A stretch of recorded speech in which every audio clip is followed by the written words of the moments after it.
meeting to order. So welcome everyone to meeting number 43 of the House of Commons Standing Committee on Health. The committee is meeting today to study the emergency situation facing Canadians in light of the COVID-19 pandemic. So I'd like to welcome the witnesses. Appearing as an individual, we have Dr. Gillian Kohler, Professor, Leslie Dan Faculty of Pharmacy, University of Toronto. As an individual, Mr. Yannick Lebris, health economist. Mr. Lebris will be joining us for both panels. And Mr. Lebris will be talking actually about PMPRB, I understand. And we have Dan's Legacy Foundation, Ms. Barbara Coates, Executive Director, and Mr. Tom Littlewood, Psychologist and Program Director. I'd like now to invite the witnesses to make their brief statements. Before we do that, I'll note that I have cards, yellow cards, magic cards. The yellow one I will display when there's roughly a minute left in your time. And when your time is up, I'll display the red card. When you see the red card, do try to wrap up. You don't have to stop instantly, but do try to wrap up. Having said that, we will start now with Dr. Kohler. Dr. Kohler, please go ahead, 5 minutes. Thank you so much. Honorable members, thank you for the opportunity to speak today. I'm going to focus on how a lack of transparency and accountability in the supply of COVID vaccines has impacted Canadians. The COVID-19 pandemic has amplified the vital importance of the role of governments to ensure access of their population to safe and effective vaccines. The deployment of COVID-19 vaccines illuminates the importance of transparency. Large sums of public funding involved in the research and development process, every country's urgent need for the vaccines, and the need to enhance public confidence in them are reasons why we need transparency. What is more, public funding has contributed to the development of the COVID-19 vaccines, earning the global public a right to have much more transparency around their procurement. COVID-19 vaccines are a global public good. Everyone, everywhere can benefit them. When information regarding the deployment and supply of these vaccines is not publicly available, there's an information vacuum, and that creates fertile ground for public distrust in vaccines and may contribute to vaccine hesitancy, as well as allow for misinformation to flourish. Opacity in clinical trial reporting and adverse effects can contribute to vaccine hesitancy as well. According to such hesitancy translates to about 32% of people worldwide who are unwilling to get a vaccine. This will put a critical dent in our efforts to end this pandemic. Uncertainty and misinformation can only be tackled by the sharing of evidence often and clearly. The more this is done, the more likely we are to generate public trust and bolster our vaccine deployment efforts. For whose benefit, a recent study my research team contributed to with colleagues from Transparency International UK, we found that Canada has done relatively well in making its clinical studies report. Still, Canada has also participated in the alarming trend of government censoring key details of their orders from drug companies or not releasing them at all. This creates, rightly so, a perception of asymmetric power between pharmaceutical officials and public officials. Procurement, in the best of times, is a government function that is at the highest risk of corruption. During emergencies, these risks are amplified due to the need for speed and flexibility in the process. We need to move fast. That is why transparent and accountable public emergency procurement processes are vital during a pandemic. Accountability helps to ensure that relevant institutions answer to those who will be affected by decisions or actions taken by them. It can also reduce the risk of abuses, assure compliance with standards and procedures, and improve performance in organizational learning. Institutions need to explain and justify the results to internal and external monitors or stakeholders. And when performance falls short, we need to let that be known. We have witnessed a deficit of transparency and accountability on the part of the Canadian government, particularly in terms of its negotiations and purchasing agreements with pharmaceutical companies. Greater transparency will allow the public to know what prices were paid. This will allow for more informed decisions and can, over time, lead to greater purchasing power to negotiate prices with suppliers. Transparent pricing data can illuminate patterns and any outliers such as overpayments, kickbacks, etc.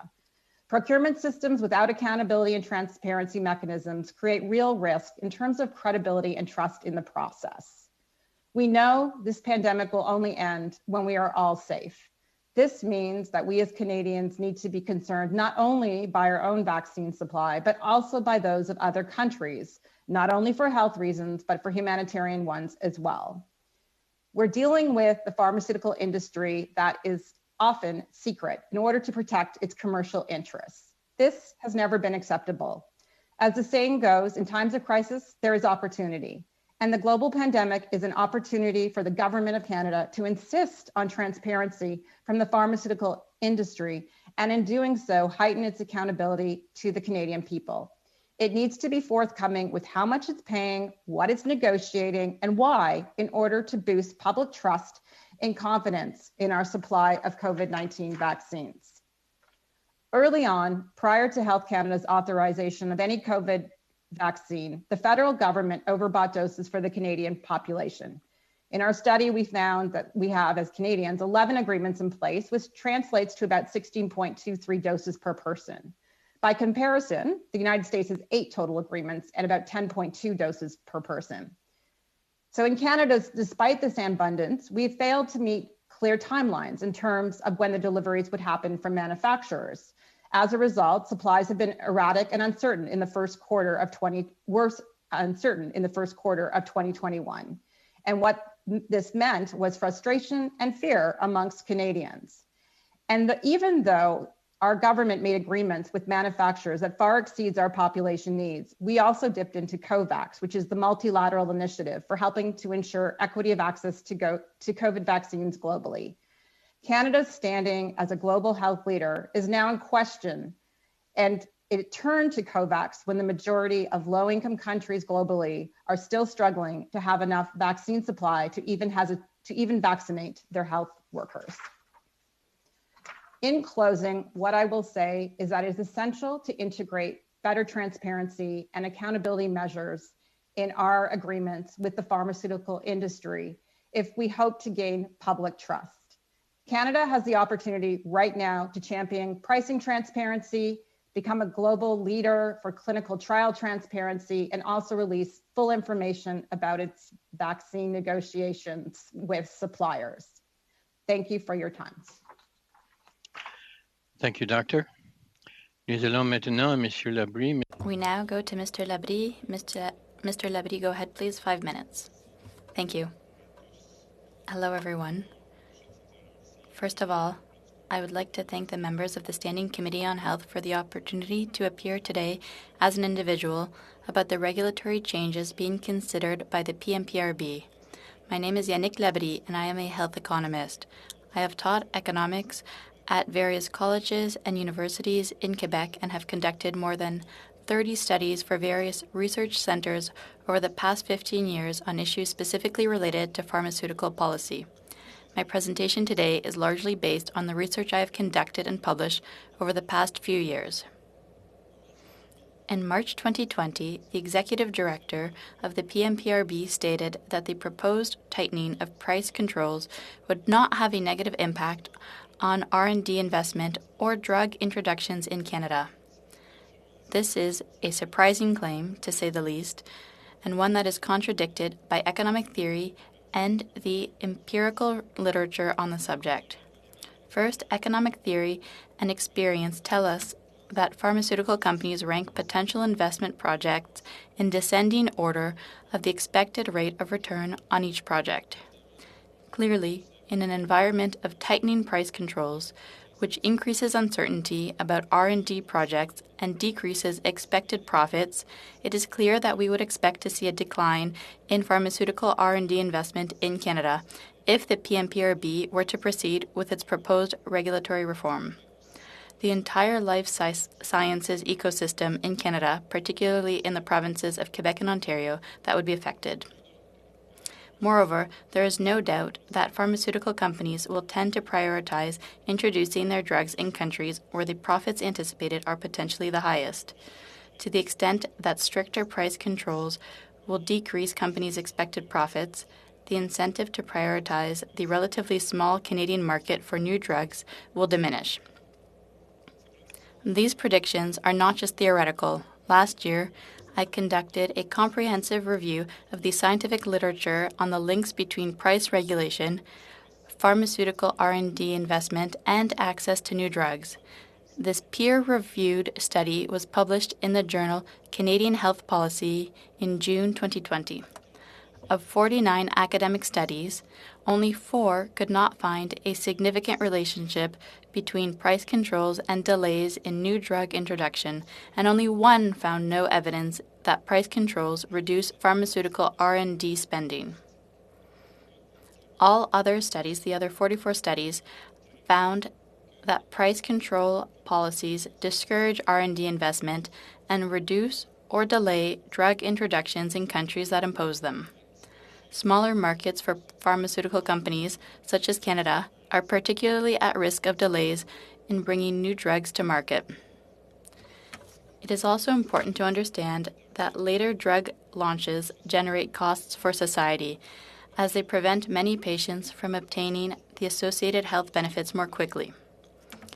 These delays have negative effects not only on the risk of complications and early mortality, but also on the quality of life of patients. They also add to the economic burden that patients very often face while waiting for a more effective medication.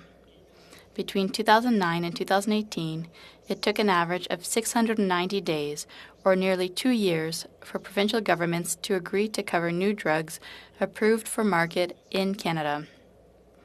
Unfortunately, the tightening of price regulations being considered by the PMPRB has the potential to significantly undermine pharmaceutical innovation and force patients to go without or wait even longer for the drugs they need. So, the PMPRB's proposed regulatory changes are based on the idea that the growth of high-cost drugs in recent years would undermine the ability of insurance plans to support the increased costs associated with them. However, data published by the Canadian Institute for Health Information on the evolution of total prescription drug expenditures over the past 10 years show that this is not the case at all.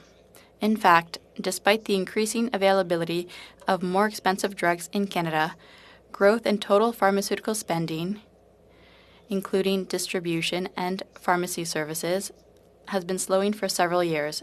Adjusting for inflation, real per capita drug spending in Canada has seen zero growth since 2010. The other major categories of health spending have all grown at a faster rate than prescription drug spending over the past decade. In 2019, the share of prescription drug spending accounted for 13% of total health spending in Canada, a percentage that has been declining since 2010. In addition, the share of GDP spent on prescription drugs is also declining in Canada, from 1.7% in 2010 to 1.5% in 2019. Because it does not take into account confidential rebates obtained by provincial drug plans and federal drug plans, this pharmaceutical spending tends to be overestimated. So in conclusion, I do not recommend that members of the Standing Committee on Health support the regulatory changes being considered by the PMPRB. Contrary to popular belief, spending on drugs and pharmaceutical services are not out of control in Canada. Since 2010, prescription drug spending has accounted for an increasingly smaller share of the Canadian economy and healthcare budget. The tightening of price regulation as envisioned by the PMPRB is likely to have negative consequences for Canadians. It will not only reduce and delay the introduction of new drugs in Canada, but will also discourage investment in R&D, which is essential to ensuring the development and availability of new drugs for Canadians in the future. Thank you for your attention. Merci, monsieur. Thank you. We go now to Dan's legacy, starting off with Ms. Coates. Ms. Coates, please go ahead. Thank you, Mr. McKinnon. Hello, everyone. I'm Barbara Coates. I'm the Executive Director of the Dan's Legacy Foundation. I'm joining you today with my colleague Tom Littlewood, and we do thank you for this invitation to speak to the committee. I'm zooming in with you from Delta, British Columbia, which is on the traditional and unceded territory of the Tsawwassen and Musqueam First Nations. Mr. Littlewood is joining us from Coquitlam, which is Mr. McKinnon's riding, and this is, of course, the traditional and unceded territory of the Coquitlam First Nation. My colleague, Mr. Littlewood, is a psychologist with over 45 years of experience working with youth at risk in the community. And we're here today to offer our testimony on how the coronavirus pandemic has affected the opioid crisis here in Metro Vancouver and our recommendations for harm prevention solutions. So I'd like to turn it over to Mr. Littlewood now. Thank you. Thanks, Barb. COVID-19 and its effects on mental health. Overdoses, self-harm, and psychosis incidents have increased 50% with our youth clients. We serve about 300 clients a year currently, and that is about to double. Hospitalizations, because of this, cost $1,500 to $2,500 a day and up. Anxiety and depression are widespread. These mental health issues paralyze young people, causing many to retreat and hide in their single room occupancy SRO suites or basement suites. The opioid crisis has worsened during the COVID-19 pandemic. We predict that the situation will only get worse as there are thousands of young people in line to become the next wave of addiction to hit our streets. Every year, about 1,000 youth age out of care in British Columbia, and a further 1,000 hit the streets running away from dysfunctional homes. Over 60% of these youth aging out of foster care will descend into entrenched addiction to numb their psychological pain. However, there is a critical period between the ages of 15 and 25 when these young people usually ask for help. If trauma-informed therapy is provided to them, for free and without a waiting list, up to 75% of these youth will respond and achieve success in school, work, recovery, housing, and job skills training. They can be diverted from the path towards homelessness and entrenched addiction, overdose and suicide, and on towards lives they will enjoy living. The initial effects of past trauma, which include physical abuse, mental abuse, sexual abuse, poverty, and intergenerational trauma experienced by our Indigenous clients, is normally expressed to begin with as anxiety, depression, eating and sleeping disorders, and self-medicating behavior. Our therapeutic convention of 4 months of trauma-informed counseling costs approximately $2,500. Once the youth descends into entrenched addiction, it costs the community millions of dollars when police services, first responders, hospital, correction systems, etc. are factored in. And this does not even begin to take into account what the addict has to steal or the sex acts they have to perform in order to get the money to buy the drugs they need. Harm prevention, specifically trauma-informed therapy, can divert a youth's path towards addiction and homelessness, which not only saves valuable lives, but saves millions of dollars in cost to the community. Trauma-informed recovery. This is a new idea and it's still controversial, but rather than the 12-step abstinence recovery programs, which are not best practices with youth, especially regarding opioid addiction, trauma-informed recovery involves a doctor, a therapist, and a client agreeing to a contract where the physician prescribes an opiate replacement for the client while the client is undergoing trauma counseling. When working with a therapist, typically over a period of 4 months, the client first learns self-regulation techniques. This is followed by the counseling trauma work to help the youth gain insight into their past trauma. Once the trauma work is complete, the client has no need to self-medicate for the psychological pain. And this is when the physician steps in to provide something like an opioid replacement, like Suboxone, to help them come down without the drug sickness. This approach is new and controversial, but it is becoming the best practice model for young people with opioid addiction. Using prescribed stimulants as a replacement for street drugs like crack or meth is also being explored. The side effect of the opioid crisis and the overdose crisis is the growing number of permanent brain damage situations caused when someone is brought back using Narcan or naloxone. Some youth brag about how many times they have recovered using naloxone.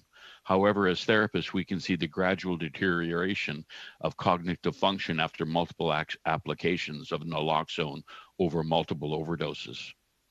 So a practical harm prevention idea that you can take from this is a CERB forgiveness program for young people who engage in recovery, education, or work training for a year. The money's gone. It's not going to be recovered. These kids don't have this, but it will create an insurmountable obstacle for these young people and cause thousands to give up and go underground to the street, speeding up the path to addiction and homelessness.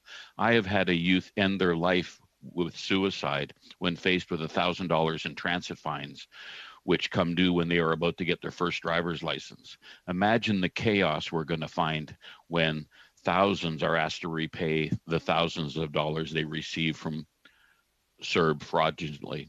In summary, our goal is to get ahead of the curve of both the COVID-19 and the opioid crisis by employing harm prevention strategies of trauma-informed therapy, training, and recovery. Thank you. Thank you. Thank you all. And we will now start our questions with Ms. Rempel-Garner. Please go ahead, Ms. Rempel-Garner. 6 minutes, please. Thank you, Chair. I'll direct my questions to Dr. Kohler. Dr. Kohler, our committee has had a great degree of difficulty in obtaining details around the contracts that were signed by the federal government with vaccine manufacturers. One small example would be, I don't think Canada has received a single dose of vaccine from AstraZeneca in spite of our bilateral contracts. Based on your research, is there any reason why we shouldn't be getting access to that as parliamentarians? Thank you very much for your question. The short answer is absolutely, there should be no reason why you can't get access to that. In fact, I think what I was advocating for, and I had to shorten my presentation, but the public also should be knowing, as well as our representatives who are in Parliament. And what was interesting is in our research, we were looking globally, but we found it was very hard to get access to these contracts. And again, don't cite me, I can give you the proper numbers, but I think it was about 182 that we looked at. We could only get good information. Doctor, could you lift your mic, please? Sorry. And I apologize because I'm using my own microphone. Is that better? Does that work better? Yes. Okay. Even with the contracts that we did find, there was a lot of reductions. So even if they are publicly available, oftentimes the information is limited. I'm speaking generally now. So I would say what my point is, I think this is a political decision. This is about the government not standing up to their suppliers and saying, we need to have transparent contracts in place. The other point I just want to raise here as well is Canada, as we all know, has done pre-purchases with suppliers that far exceeds pretty much any other nation in the world. Can I just get in on that? Do you think that happened because they came late to the table? I mean, I once upon a time, I used to sort of work in the space, and that can really be the only reason I can surmise. Yeah, I kind of defer to you on that. But what I would say, though, is that gives Canada, in fact, a lot of power to negotiate, because when we are purchasing so many doses, we can be saying we're going to be a big purchaser and this is what we want. We want transparency. So I'm sorry to cut you off because I've got a short period of time. I know that I've read some of your work, and I know you do a lot of work on anti-corruption and accountability. Do you have any comments on what potentially went wrong between CanSino and the federal government on that vaccine contract?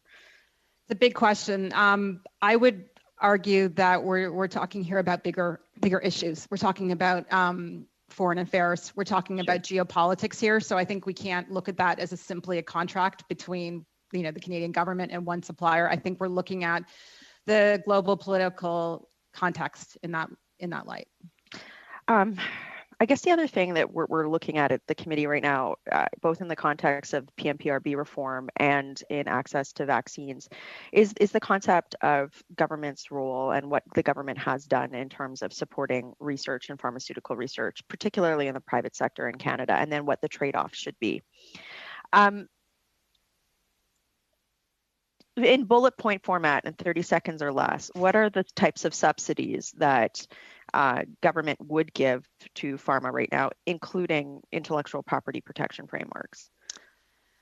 Short answer, I'm going to speak to what I know, which is intellectual property. I'm not an economist, I'm a political scientist. I think right now I'm going to actually say we don't need to be giving IP protection. In fact, I think with anything, we need to be rethinking the IP model. That is one of the major issues we have in terms of access with COVID-19 vaccines. We've seen the United States historically is actually saying we should be waiving intellectual property rights. So I would say that we need to be negotiating much more differently with the industry. These are different times. These are bigger crises, and the same old doesn't work. That's a short, it's not quite directly to your question, but I'm No, it's good. Like I do think we have to talk about intellectual property rights in the broader context here. So in that context, I know that infectious diseases and vaccine, like therapeutics for infectious diseases and vaccine development is normally on the low end of the priority list for pharma development. Do you think that that is because of, like, what are the incentives? What are the reasons for that? Is it our IP protection model or what? It's about where the market is, quite frankly. I mean, the industry will be the first to say they will invest where there are markets where profits are greatest. I know I'm sounding extreme here, but I've been working in this area for 25 years as a policy person, as an academic as well. So I've worked on many sides of this issue.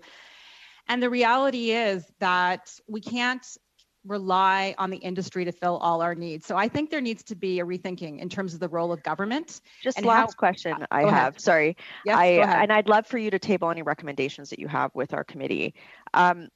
Different subject, but related. The COVID Alert Exposure app has only been downloaded a few million times. One expert called this ludicrously low. But a lot of government resources have been attached to this. Do you think that, you talk about value for money, do you think that additional resources for this app at this time is a good idea? Because this is another thing that's before our committee in terms of supplementary estimates. Absolutely not. I mean, again, you want to go for, in the development world, we look at value for money, biggest bang for the buck. And if there's not a bang for the buck and it's not working, then shift resources elsewhere. Maybe it's more about public health education and information strategies and et cetera.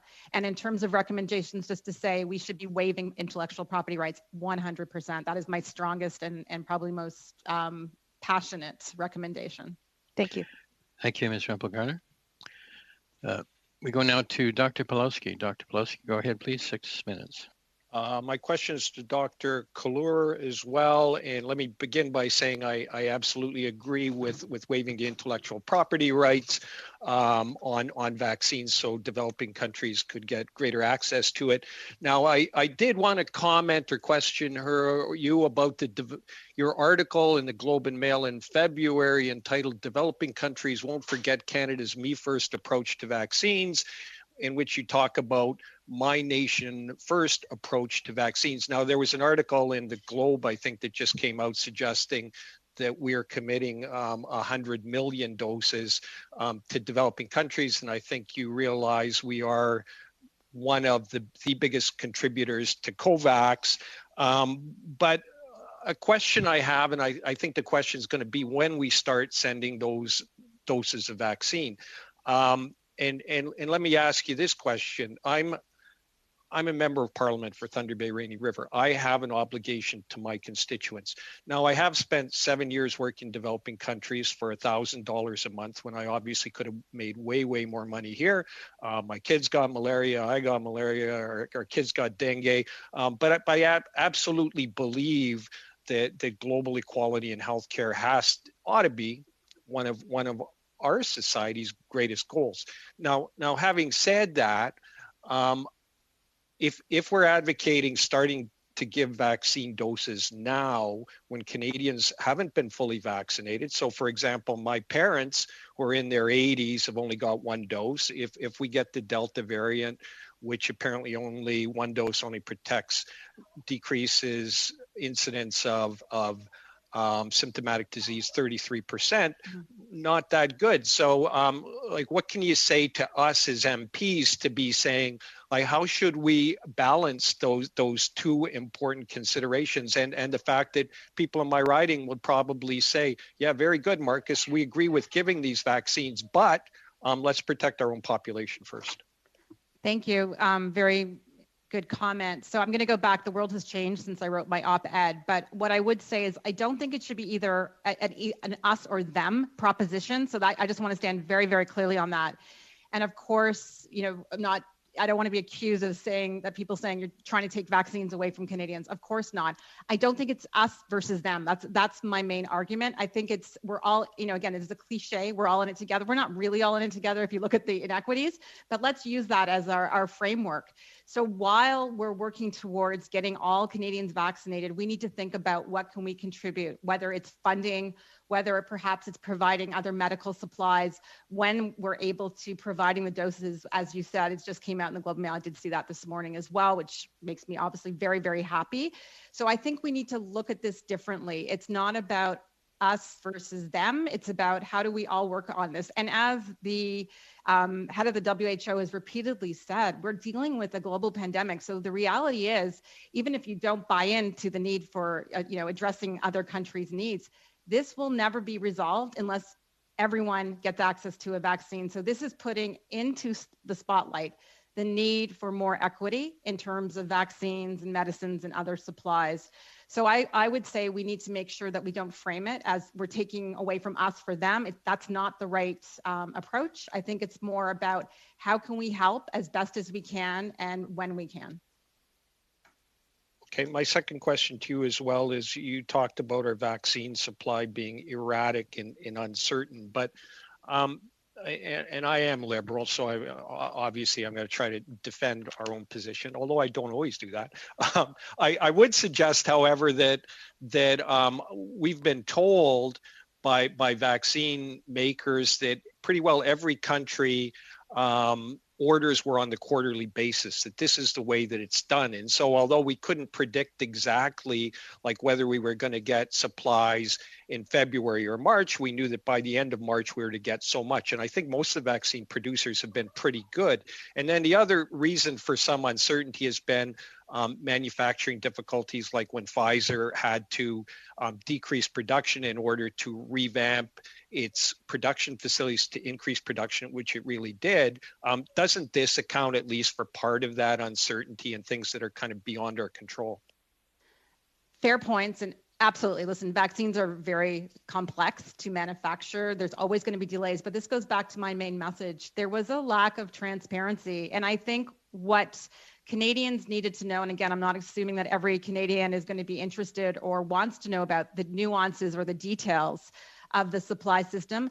It just wasn't clearly articulated. So there was fear, there was concerns. And I think if people had been informed that this is not going to be necessarily a smooth process, we have to deal with unknowns, we have to deal with perhaps manufacturing glitches, which is what we experienced, that would be better.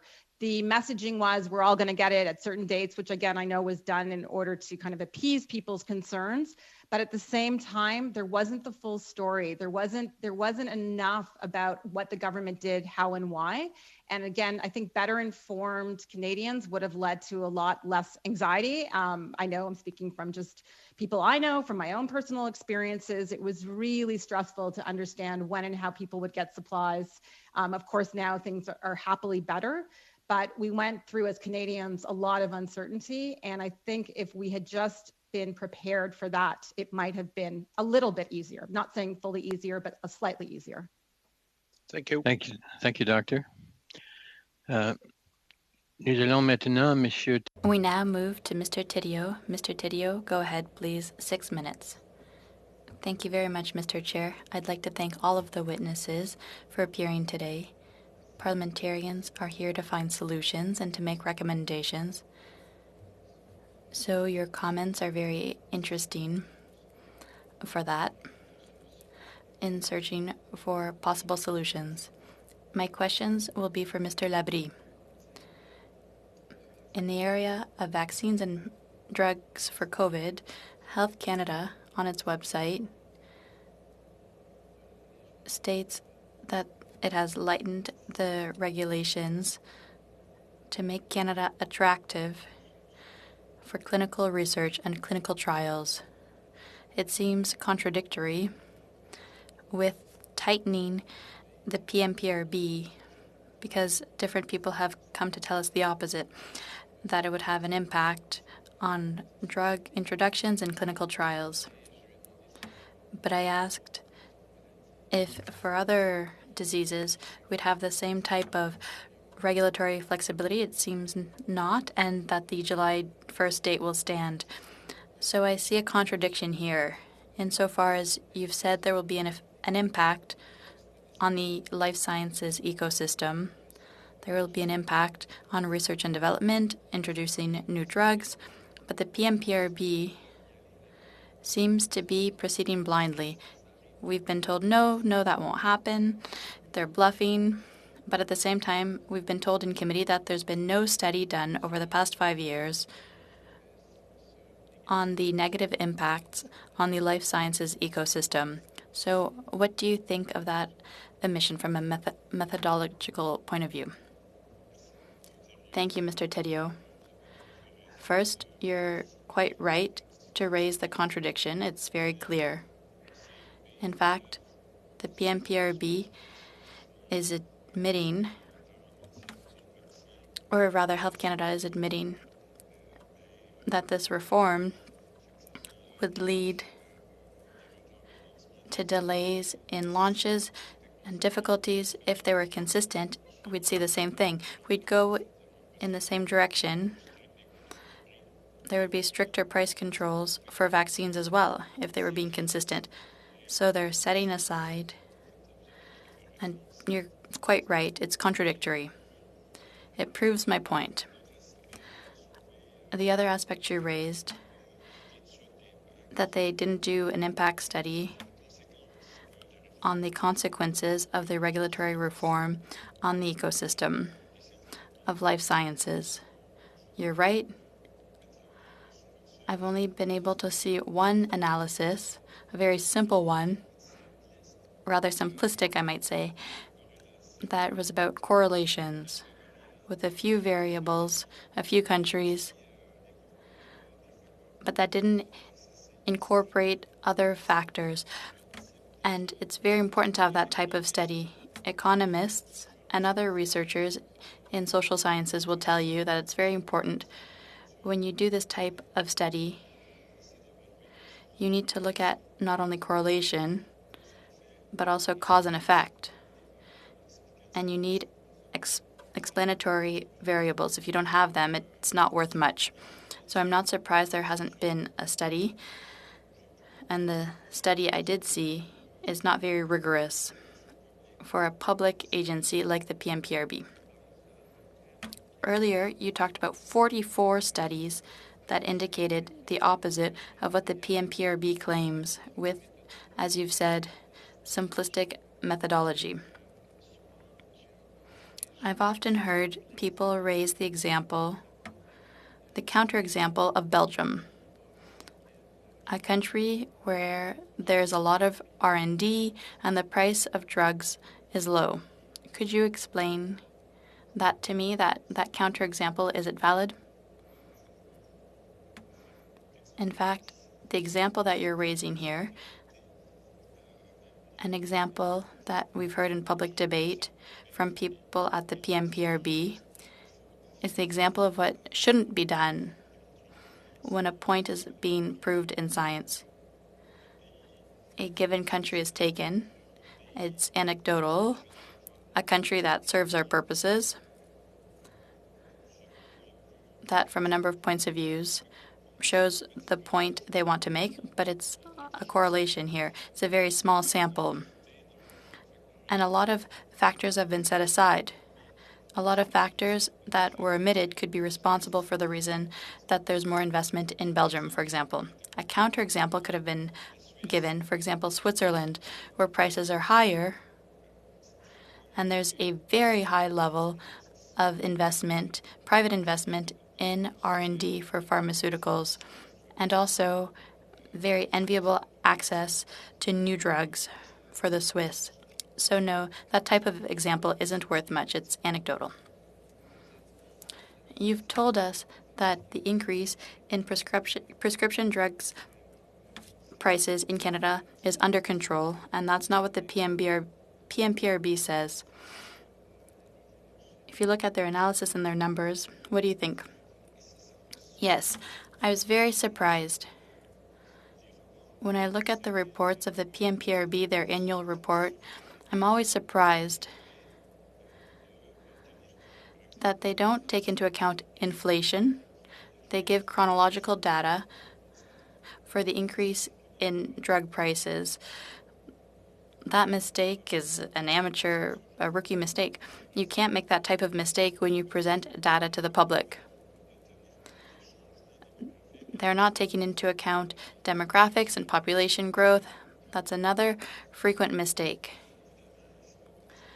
So we need rigorous analysis. It's extremely important.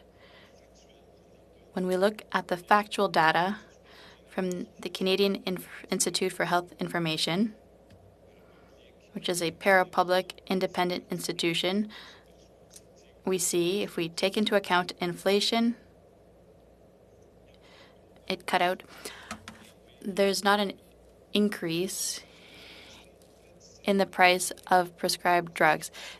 It's the area of health that we've seen the slowest growth in spending. And the reason why there's been an increase isn't prices. The main factor is use. There's a greater quantity of prescribed drugs. That's all the time we have. Thank you. Merci, Monsieur Theriault. Thank you, Mr. Theriault. Mr. Davies. Mr. Davies, please go ahead. 6 minutes. Thank you. Dr. Kohler, Federal Procurement Minister Anita Anand has told this committee that Canada's vaccine contracts are subject to confidentiality clauses in their entirety. She even claimed that the confidentiality clauses themselves are confidential. I just want to make sure I understand your evidence. Is it your evidence that this secretive approach to Canada's vaccine contracts does not serve the public interest? Thank you for your question. Absolutely. And as I said, I'm referring to research that I did that Canada was a small part of a pool of countries we looked at, including the countries within the European Union, as well as Brazil, the United States, et cetera. And the bottom line is that we should know what are in the clauses. Doctor, could you hold your mic? Again, apologies for my lack of technology skill set here. My point is, yes, we in the public domain should have access to information contained in these reports. And as I mentioned earlier, when we did our studies, I'm not just referring to Canada here, just to be clear, but what we did find is that, interestingly enough, even public agreements were redacted. So that is when they have lots of black lines on them. So the information is limited. So we need to know more. I'll stop there. Yeah, thanks. In a May 25th article in the Toronto Star, you were quoted as saying this: the government is not being forthcoming with how much it's paying, what it's negotiating, and why. There is no barrier in terms of making this public. It's just a political decision to do so.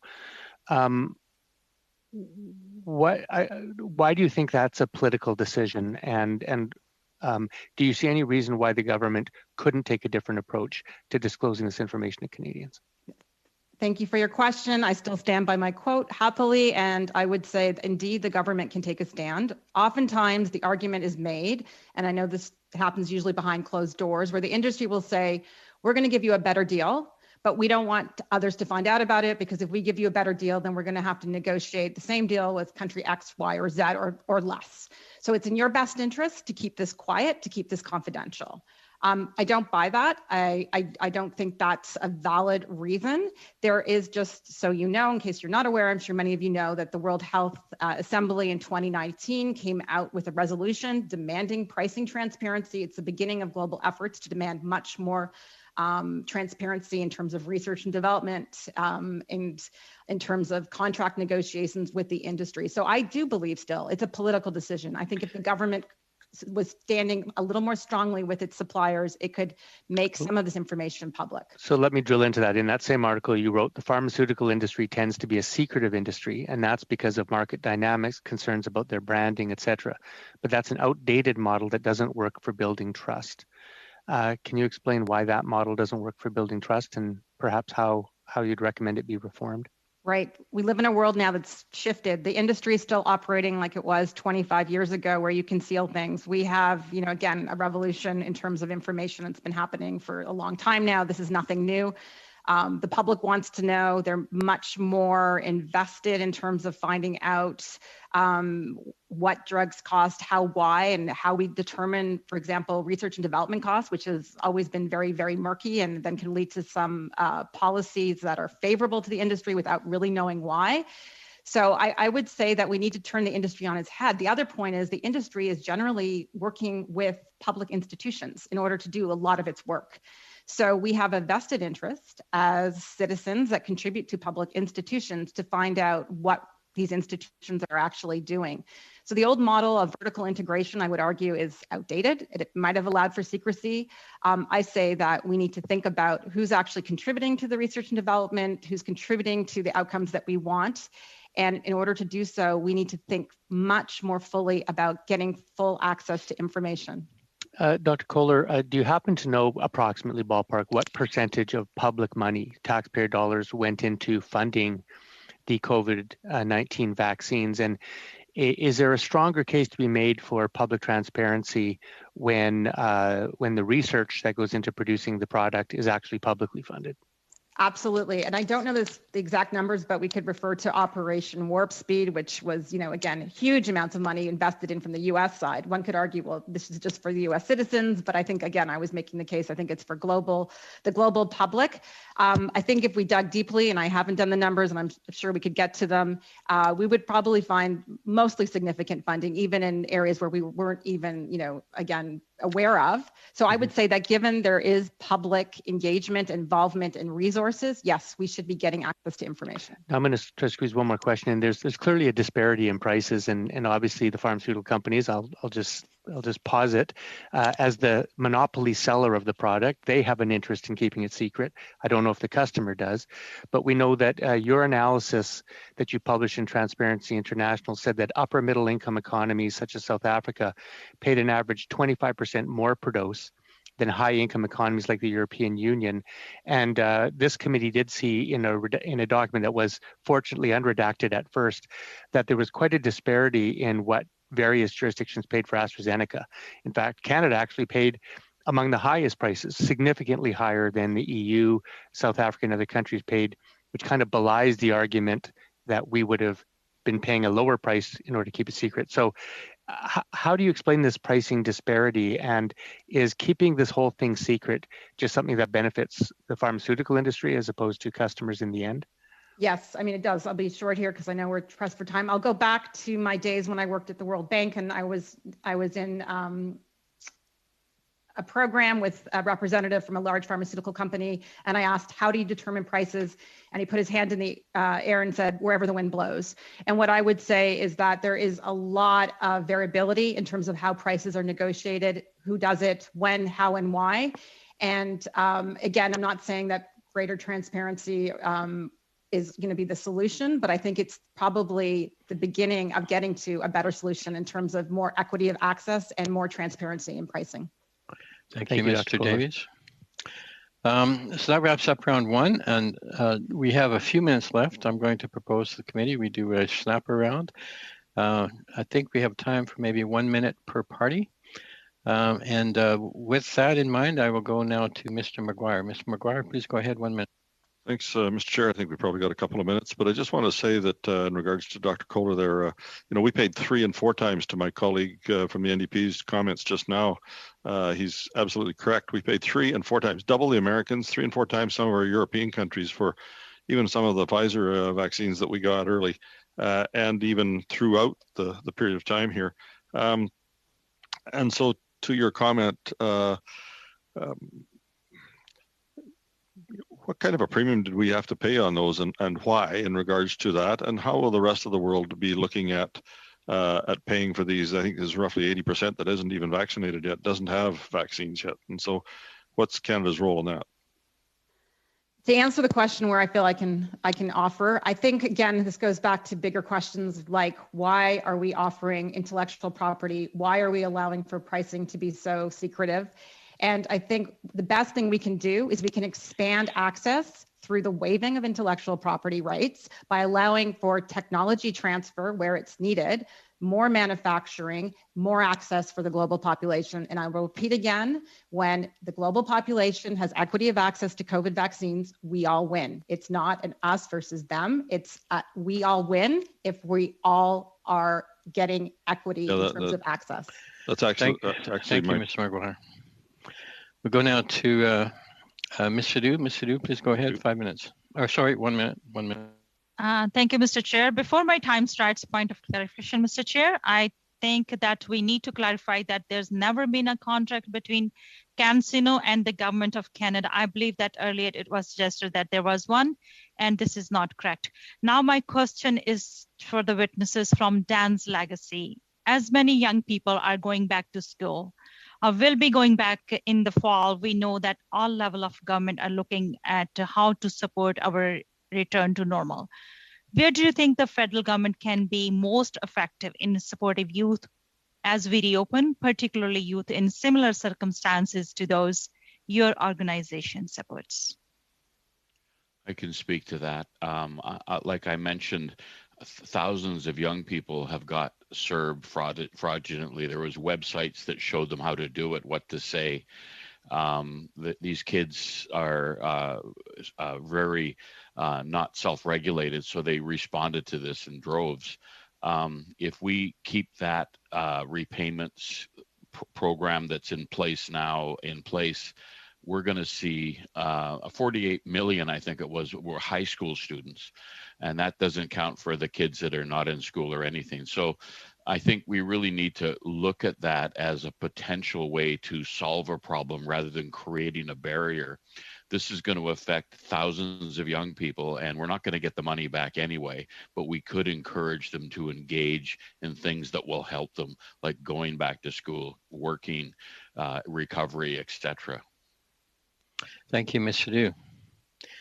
Nous allons maintenant, Monsieur Thériault. We now go to Mr. Thériault. Mr. Thériault, go ahead, please. 1 minute. Yes, Mr. Labadie. We need to find solutions. I know you have another presentation coming up, but I wanted to address a proposal. Research Canada proposes the same thing.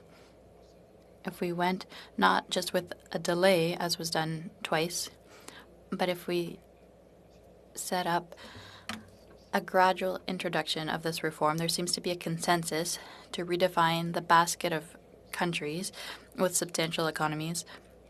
And then we have all actors, all players sit around the table to discuss solutions that have to do with pharmacoeconomic factors. Would that be a good starting point to find win-win solutions? Yes, exactly. I mentioned in my remarks that it's a reform that's not very likely to generate long-term benefits to Canadians. On the contrary, there are many risks in terms of access. We could delay access, undermine R&D investment. I won't repeat what I've said, but we could have at the same table the different stakeholders in this industry and show that drugs are not just a pill. There's a whole ecosystem behind that. There's knowledge, basic research, applied research. It's very important. All of those people, including patients, who need to have a voice. We need to be transparent. We need to be honest with Canadians. It's not true that a reform like this would only have benefits. There are costs, non-negligible costs, and that's what we need to tell people in order to have informed decisions. Merci, Monsieur. Thank you, Mr. Thériault. Nous allons We now to Mr. Davies. Go ahead, 1 minute, please. Thank you, Mr. Littlewood. You touched on the impact on Indigenous youth in particular, and I think I can fairly safely assume that there's probably no group in Canada that has suffered more trauma than Indigenous youth in this country on a variety of factors. I've read a lot of Dr. Gabor Mate and his theory that one of the foundations of addiction, substance use, is rooted in. I'm just wondering if you have an opinion on criminalization of drugs and whether or not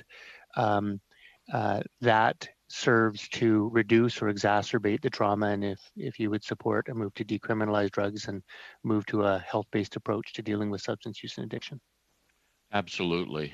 Even though there has been some changes where small amounts are legal or not criminalized, the police still intercept it, take it away from clients. A lot of my clients that are Indigenous basically just wait for the next beating. It is not a good situation for them. And the more that the stigma around drugs is there, the less we're going to see progress in people seeing reform. I think that the reform has to happen, and not just because making them legal is still it's a lethal dose. So if it's legal or not, it's not going to be a good thing. There needs to be a safe drug supply as well. They're not going to stop using because we want them to stop. They need to get through a therapeutic process. So yes, I think it would be good not only to legalize them, but also to make sure there is a safe supply. Thank you. Thank you, Mr. Davies. And thank you to all the witnesses for sharing your time with us today and helping us with our study. And thank you to the committee for all your great questions. And with that, we will suspend and bring in the next panel. Thank you all.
So we are now resumed. Welcome back, everyone, to meeting number 43 of the House of Commons Standing Committee on Health. The committee is meeting today to study the emergency situation facing Canadians in light of the COVID-19 pandemic. I would like to welcome the witnesses. As an individual, nous avons encore Monsieur. We have once again Mr. Yannick Labrie, health economist. As an individual, we have Dr. Joel Lection, medical doctor. From Jacobs Engineering, Ansar Ahmed, vice president. And with that, I will invite the witnesses to give a statement. I'll I point out to witnesses and everyone that when your time is nearly up, I will display a yellow card, and when it is actually up, I will display a red card. When you see the red card, do try to wrap up. You don't have to stop instantly, but do try to wrap up in good order. So thank you all, and with that, I will invite Mr. Labrie to make a statement. Go ahead, please, sir. 5 minutes. I would like to thank the members of the Standing Committee on Health for the opportunity to appear again today as an individual about the regulatory changes being considered by the PMPRB. Earlier this afternoon, I demonstrated that prescription drug spending is not out of control in Canada, contrary to the frequently heard claim. Prescription drug spending accounts for a smaller and smaller share of the Canadian economy and healthcare budget. I also raised the risk that the tighter price regulation envisaged by the PMPRB will reduce and delay the introduction of new drugs in Canada and discourage investment in pharmaceutical R&D. I will now turn to the issue of the price and value of drugs. Over the past 2 years, much of the public debate surrounding the regulatory changes being considered by the PMPRB has focused on the introductory prices of new drugs. There is a perception that Canadians pay higher prices than other countries for the same drugs. For example, the PMPRB's most recent annual report provides a comparative analysis that shows that average prices for all patented drugs in Canada were 19% higher than the OECD average in 2017, before taking into account manufacturers' rebates. For drugs to treat rare diseases, PMPRB data shows that Canadian list prices were 3% higher than the median price across OECD countries in 2019. However, caution should be exercised when comparing Canadian pharmaceutical prices with those in countries with much lower standards of living, such as Greece, Chile, and Turkey, to name a few. International drug price comparisons are complex, as many factors must be taken into account, including differences in the products consumed in each country, the respective market shares of generic and innovative drugs, distribution and retail costs, exchange rate fluctuations, and the purchasing power of different currencies. In addition, information on actual prices is limited in most countries. When available, this information paints a misleading picture that does not reflect the true prices of drugs due to confidential rebates paid to payers by pharmaceutical companies.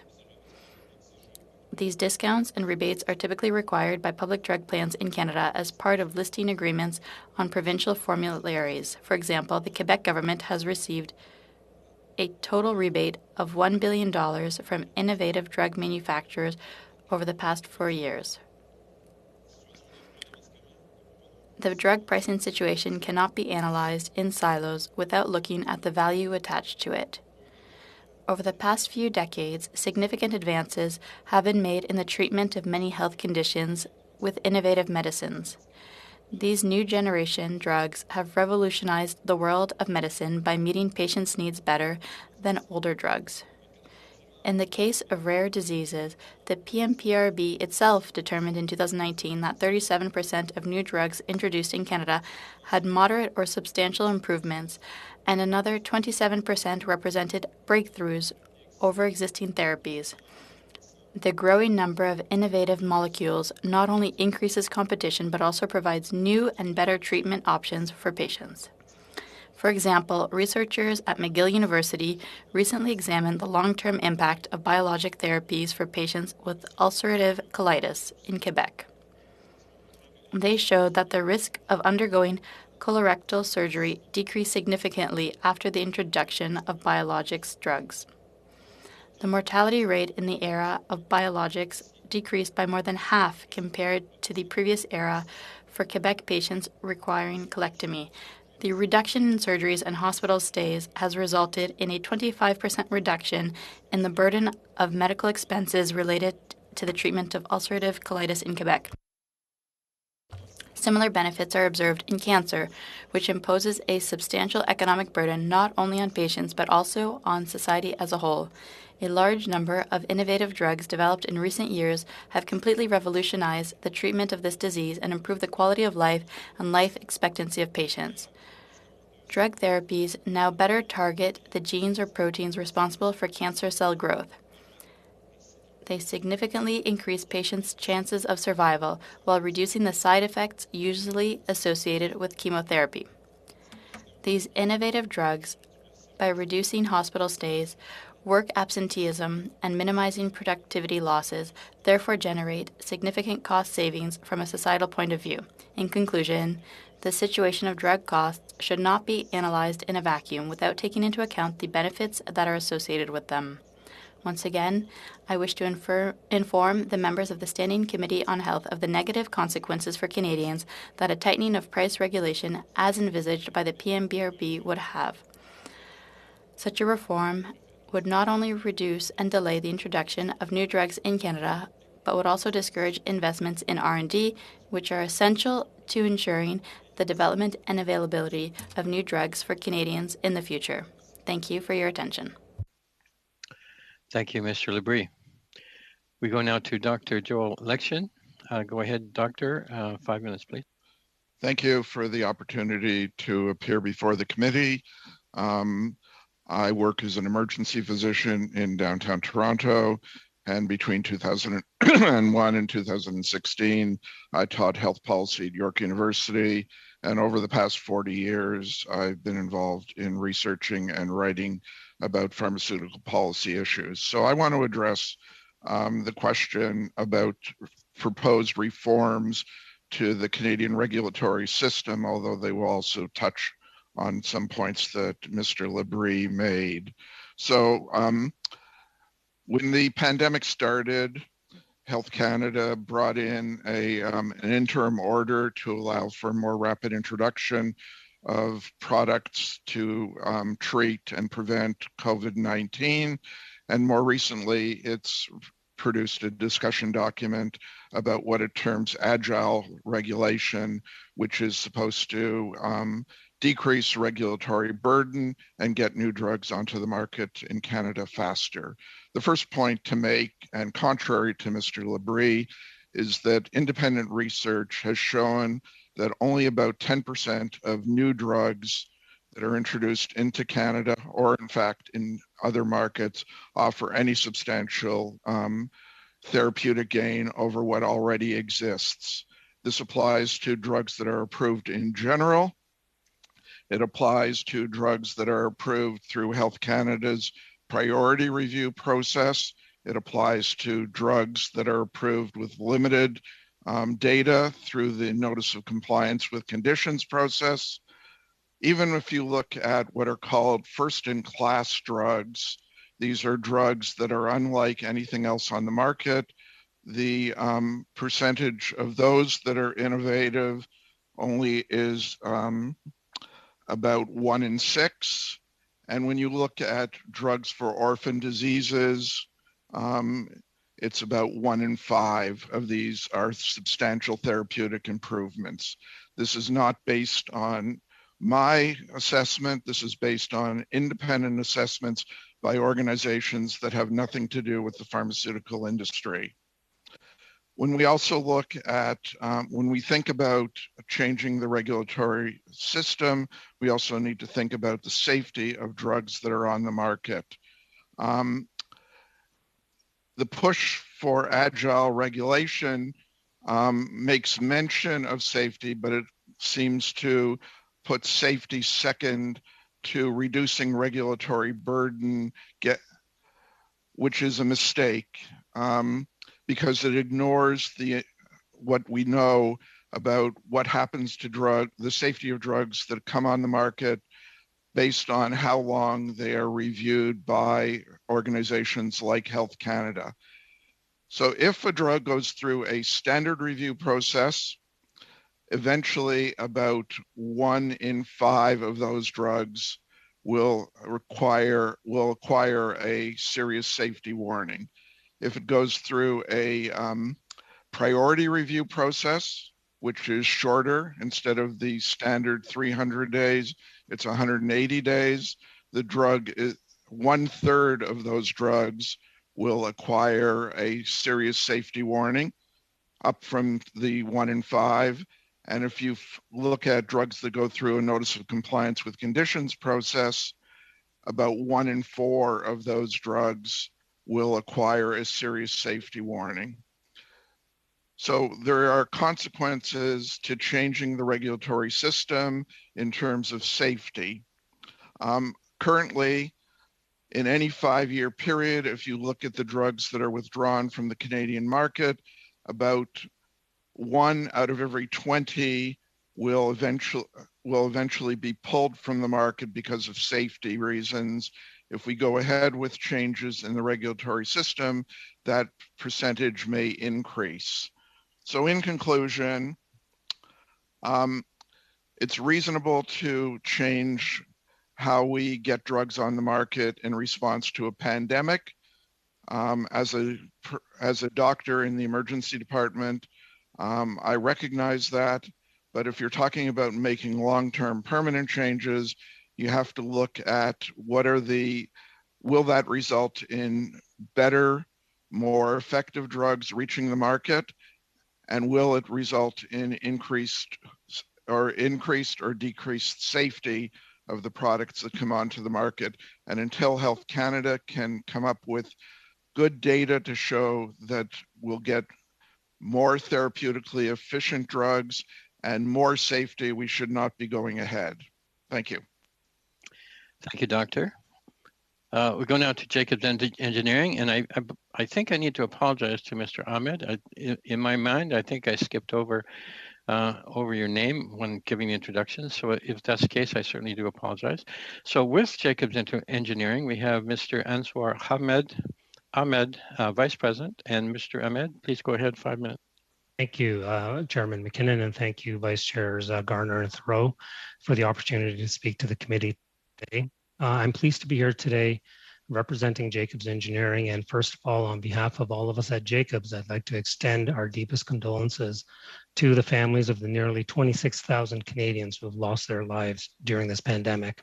As engineers and architects, we approach problems from a very simple perspective of an unbiased lens. We examine the causes and we identify what needs to be done differently in order to achieve more favorable outcomes in future.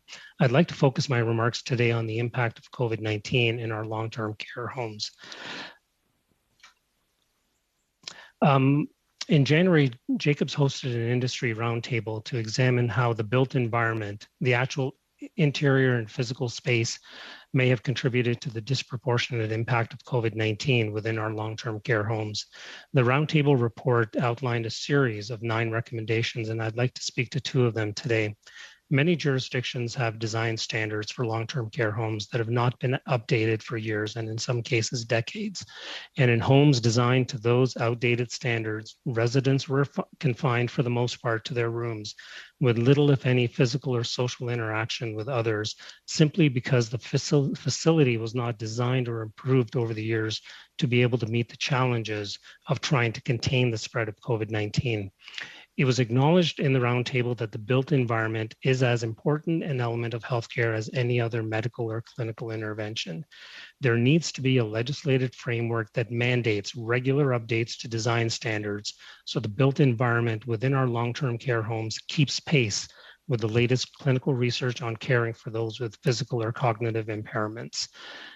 A second recommendation involves evidence-based decision-making and value-based procurements.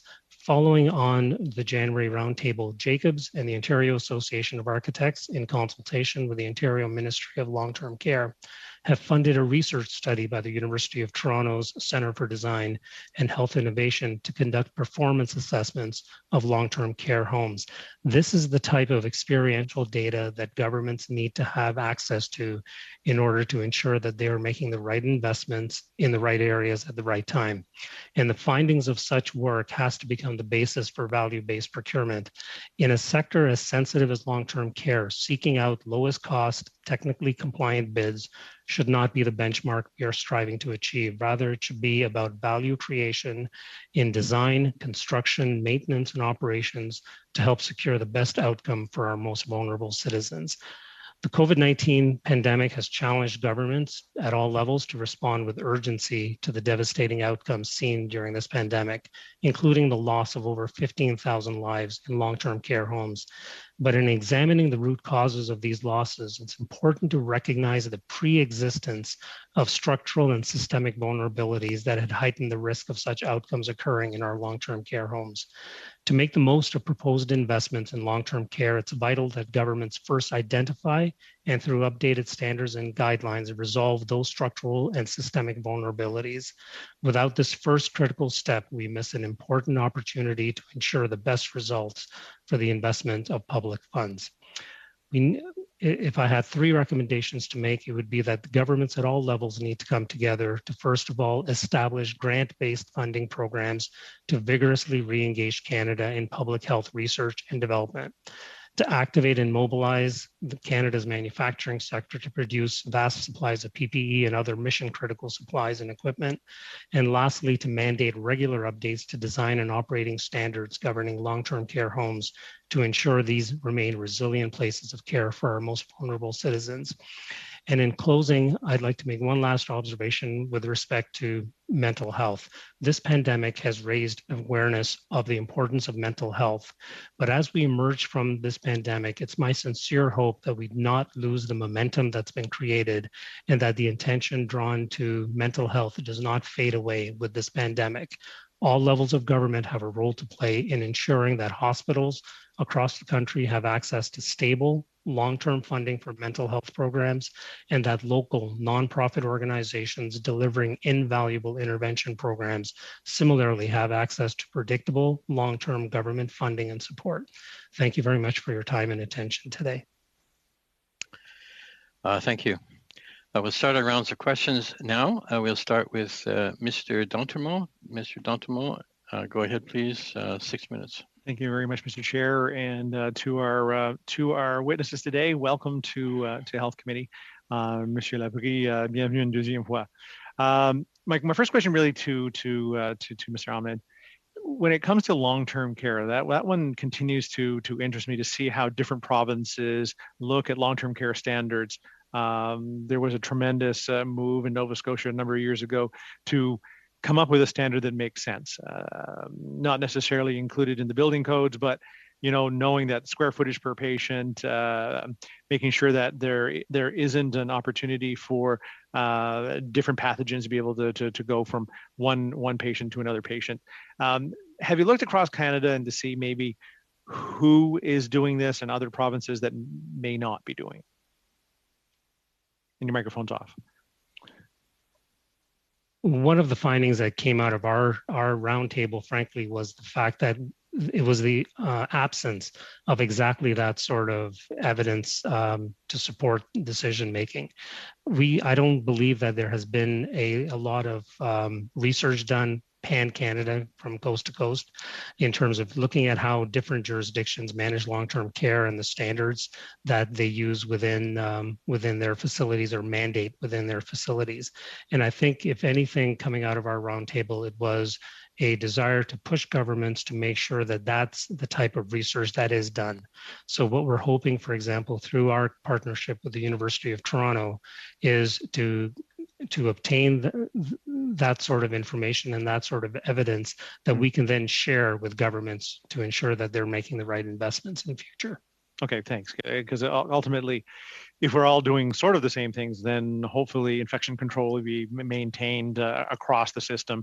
Whether we have each an individual room, each an individual bathroom, those kinds of things make a big difference to what infection control actually is within our long-term care facilities. Absolutely, and that's why our focus during our roundtable was on looking at the built environment. So all aspects of the long-term care facilities, not just, for example, the number of beds assigned per hospital or per long-term care home, but looking really at how the entire long-term care home operates and how it functions. Okay, thank you very much. I want to move on, maybe to ask a few questions on CEMPMB. Mr. Labrie, when it comes to consultations that were held over the past few years, were you able to participate during those consultations for the PMPRB? Thank you for your question. No, I did not participate in those consultation sessions. My participation was done via the studies that I've done, which are in the public domain.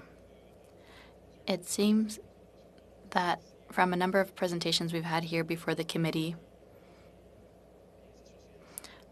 patient groups have said that the PMPRB's collaboration wasn't adequate. Have you had a chance to look at that closely? No, I haven't looked closely at the collaboration between those groups. I'm an independent researcher, and I've paid close attention to the reform planned by the PMPRB, everything that was a public debate. But in terms of meetings that may have been held between members of that organization and patient groups, I'm not aware of that. In your research, are there examples of ways of cooperating, something we can take as a recommendation to ensure that all parties sit down at the table to have a good discussion? Well, what I believe, and it's based on my experience, very personal experience, is that when the regulatory agency here, the PMPRB, creates a climate of trust with stakeholders, it's much easier. There would be dialogue, and when there's transparency, when there's recognition that there are advantages to a regulatory reform, but that there are also potential costs, and then that allows for dialogue. What I've seen is that there's a climate of confrontation between the groups, and I think that's unfortunate. It's unfortunate for Canadian patients and for all Canadians who may be paying the price. Pharmaceutical companies have told us that they already see drug introductions that are set aside or at least delayed for a number of years. Is it because of the regulations we're seeing or the uncertainty of a discussion that's taken over 3 years? Yes, a bit of both, but especially uncertainty. It's the enemy, as you know, of investors. Uncertainty is the worst enemy of pharmaceutical companies, among others, who don't know how to proceed. Currently, there's a lot of fear that the reform will decrease expected profits, and then it makes it more difficult to introduce medications in Canada in a timely manner.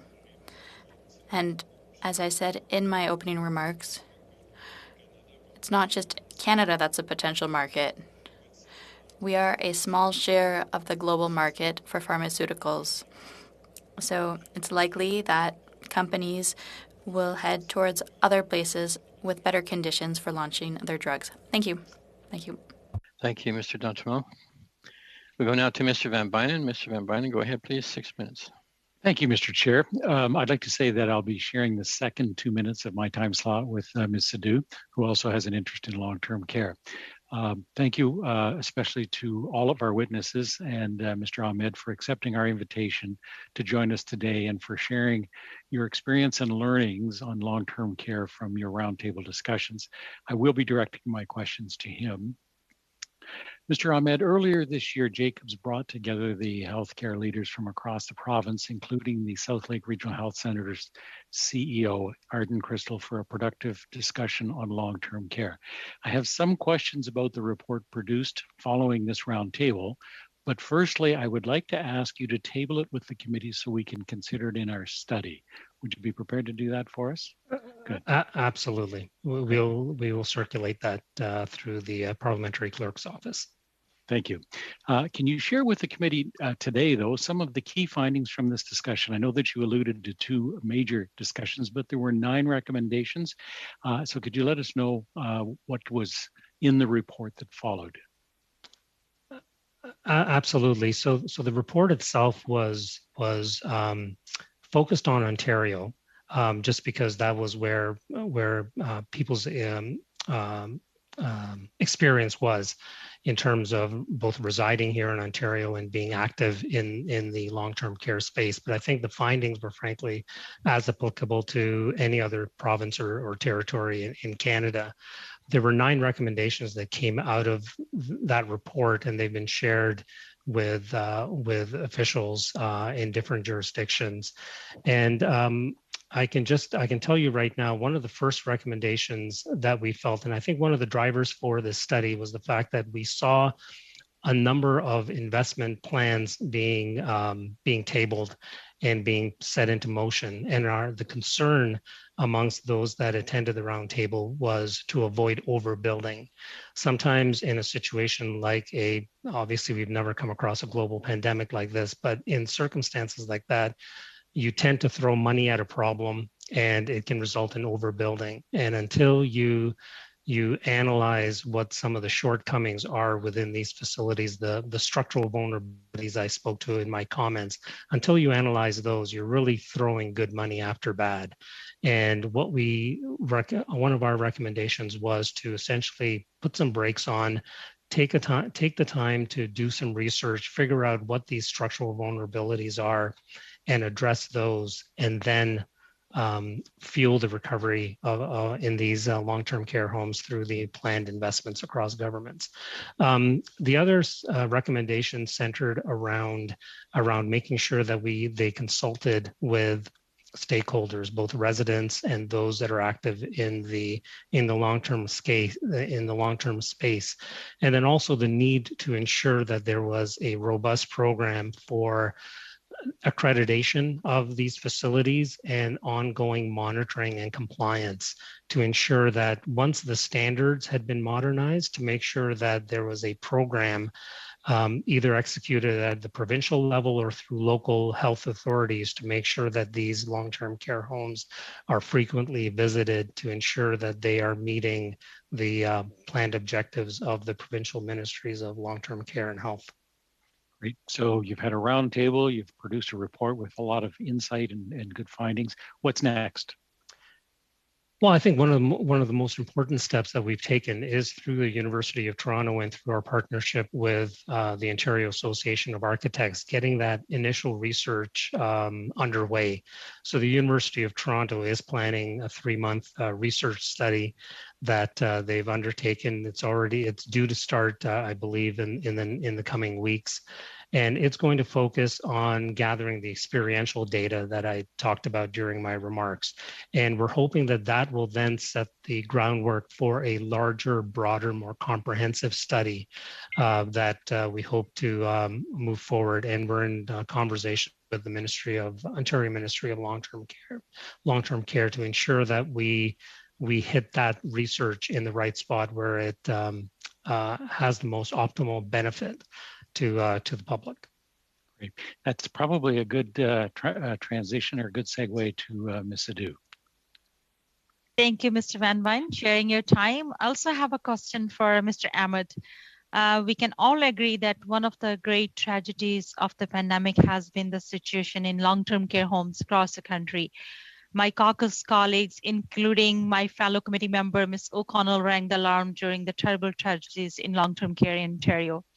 We know that delivering these services fall to provinces and territories, but there's a role for the federal government to play in ensuring consistent quality of standard across the different provinces and territories. Would you agree that national standard for long-term care would be an important step to ensure the safety and dignity of those living in long-term care?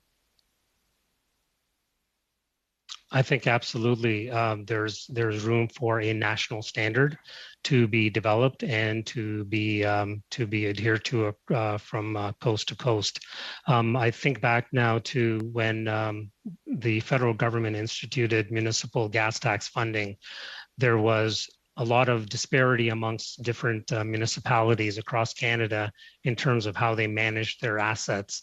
And I remember the Public Sector Accounting Board put forward regulations that mandated certain standards for asset management. And I think in that same for federal government and for federal agencies to set up those sort of basic standards to ensure that there's a level playing field across all long-term care homes across Canada. Thank you, Mr. Duke, Mr. Van Bynen. Nous allons maintenant à Monsieur Thériault. We go now to Mr. Thériault. Mr. Thériault, go ahead, please. 6 minutes. Thank you very much, Mr. Chair. Mr. Labrie, please tell me if I've understood correctly. A number of stakeholders have told us that the PMPRB was navigating blindly.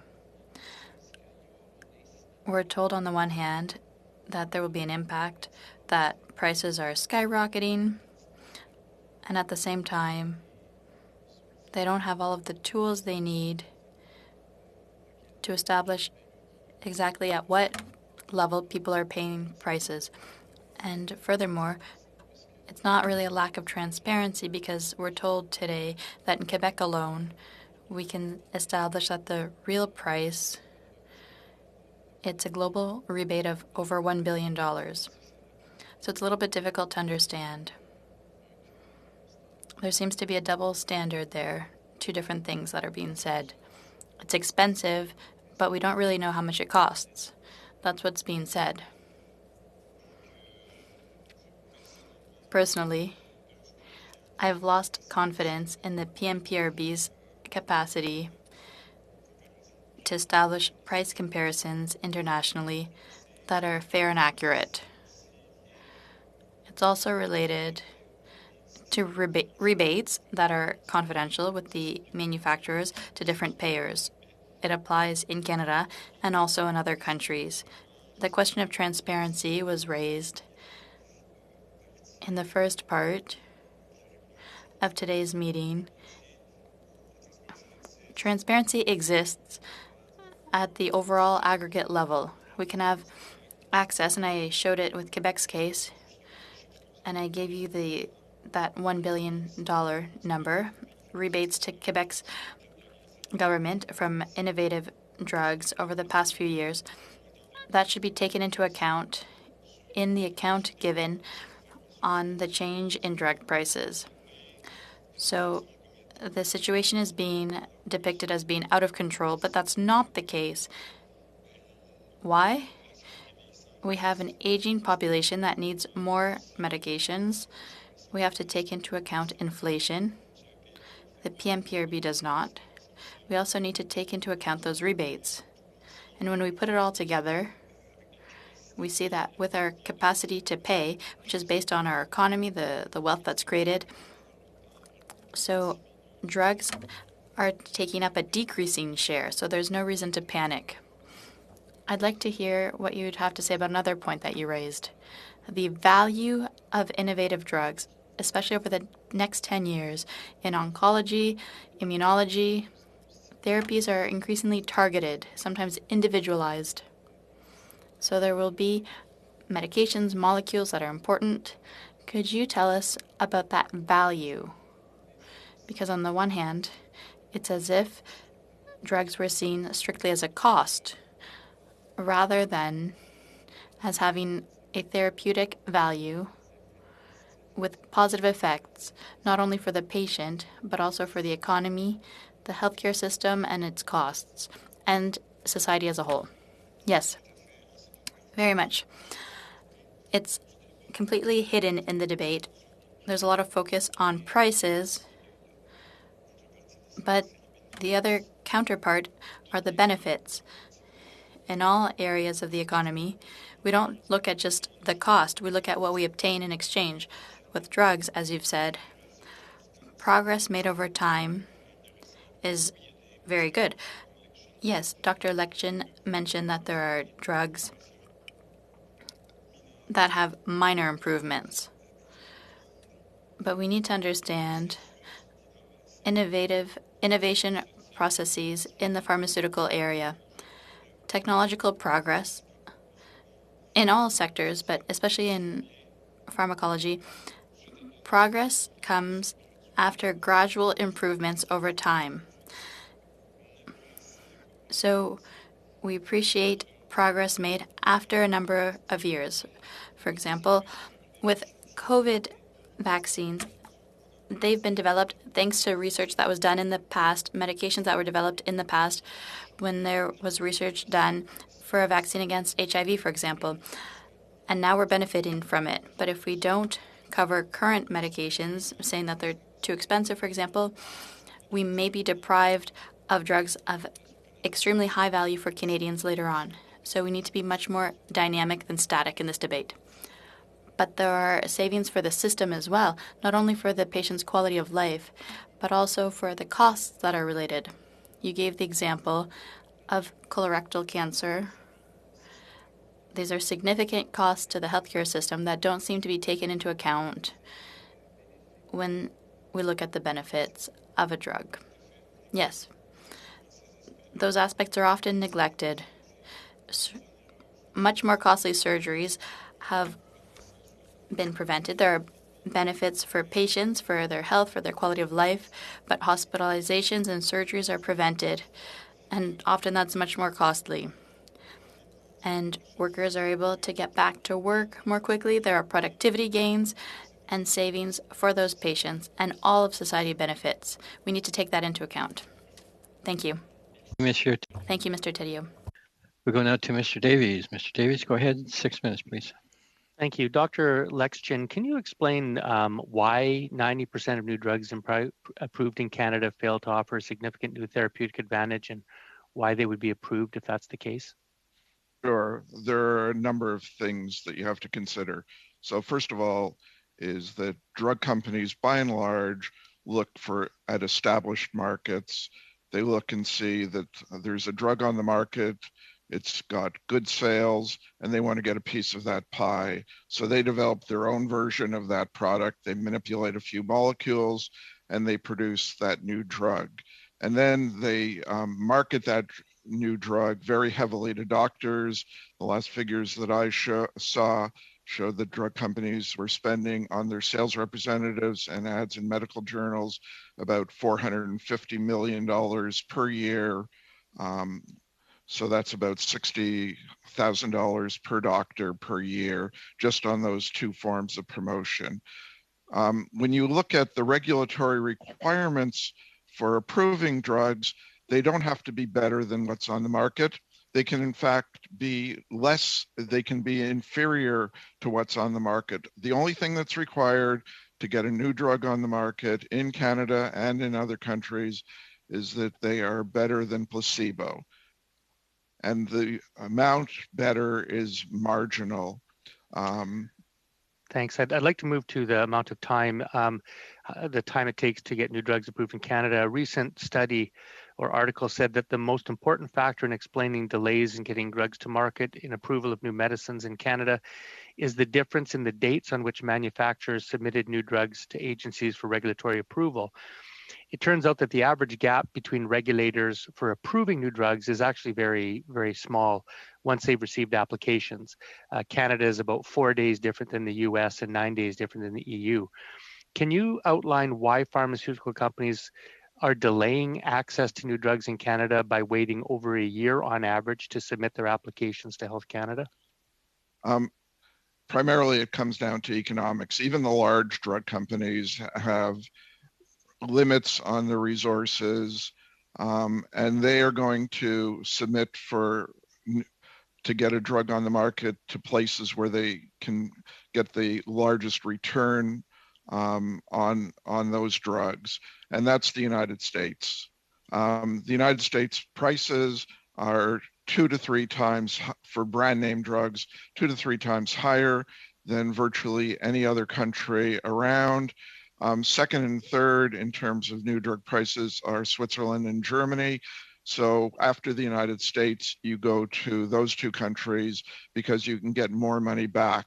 And then they go to places like Canada, Australia, New Zealand, where prices, the market size is smaller and prices are more controlled. I'm going to turn to a different subject, and that's vaccines. In a March 2020 op-ed in Open Canada, you co-authored a piece that said the following: "We cannot increase vaccine supply without worldwide expansion of production capacities. One way to facilitate this is through the COVID-19 Technology Access Pool, formally launched in May by the WHO. The overall aim of CTAP is to promote open innovation, pooling not only research outcomes and intellectual property rights, but also manufacturing processes and other kinds of know-how. CTAP has the backing of 40 countries, but Canada is not one of them. Why has the government of Canada refused to support the COVID-19 Technology Access Pool, and is that justifiable?" Well, as to why it's refused, you'd have to ask the people in government who are in charge of those kinds of decision making. But if you look at the history of Canada, the Canadian government has had to make a choice between supporting improved access to medications in low and middle income countries versus supporting intellectual property rights. And we go back to 1999, there have been about 6 or 7 times when they've had to make that choice. And every time they've made the choice of supporting intellectual property rights as opposed to better access to medications in the poorer countries. Now, you've also written about Canada's failure to be able to produce domestic vaccine manufacturing. You say that we have ignored warnings that go back to SARS in 2003 and H1N1 in 2009. The Naylor report following SARS noted the lack of security of vaccine supply and recommended the development of a national vaccine strategy, but that was basically ignored by successive governments. Have we taken adequate steps, in your view, to address this lack of domestic vaccine production capacity? Well, the government is putting money into a number of facilities. So there's the NRC plant that's being built in Montreal. There's Medicago in Quebec City. They're investing money in Sanofi in Northern Toronto.